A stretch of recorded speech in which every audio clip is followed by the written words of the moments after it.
Нападение на первого зама представителя президента в Автономной Республике Крым и съемочную группу телеканала АТР. Так закончился рейд по нелегальным перевозчикам в Новоалексеевке Генического района. Изета Гданова и нашего журналиста окружила толпа таксистов, которые незаконно перевозят людей в оккупированный Крым. Даже несмотря на присутствие представителей местных властей и полиции, нелегалы угрожали расправой и устроили потасовку.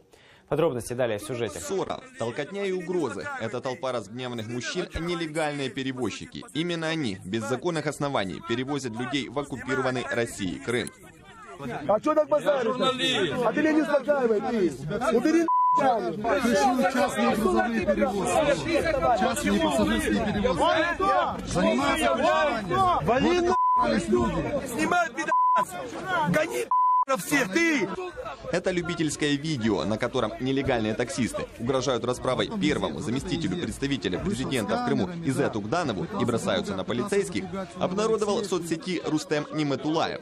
Он представитель прокремлевской общественной организации. Его лояльность к режиму Путина ярко демонстрирует страница в соцсети. По словам Изета Гданова, люди, которые устроили бучу в Новоалексеевке, организованная группа, за которой стоит российская ФСБ.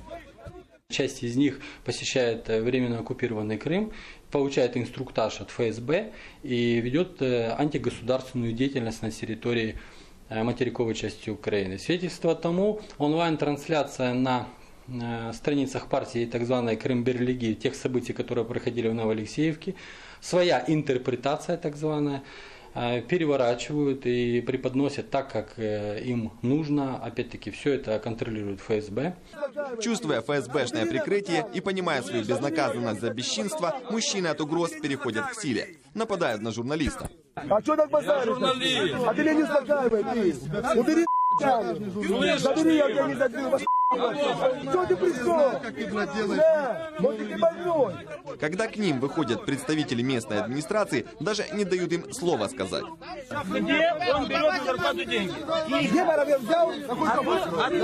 Где Воробьев взял? Несмотря на агрессивное поведение толпы, на это не реагирует ни местная полиция, ни местная администрация. За всем происходящим они просто наблюдают. Нелегальные перевозчики, порядка 50-60 человек, оказали физическое сопротивление органам государственной власти, угрожали жизнью и здоровью. Я могу констатировать сегодня две вещи. Первое. Органы государственной власти, которые несут ответственность за заверенную им территорию, именно районная державная администрация, не может организовать безопасность, не контролирует ситуацию в районе. Это первое. Второе. Правоохранительные органы не владеют ситуацией, ее не контролируют. Уже под вечер после огласки этого инцидента полиция возбудила уголовное производство по статье «Хулиганство». Евгений Кучеров, Заман, АТР.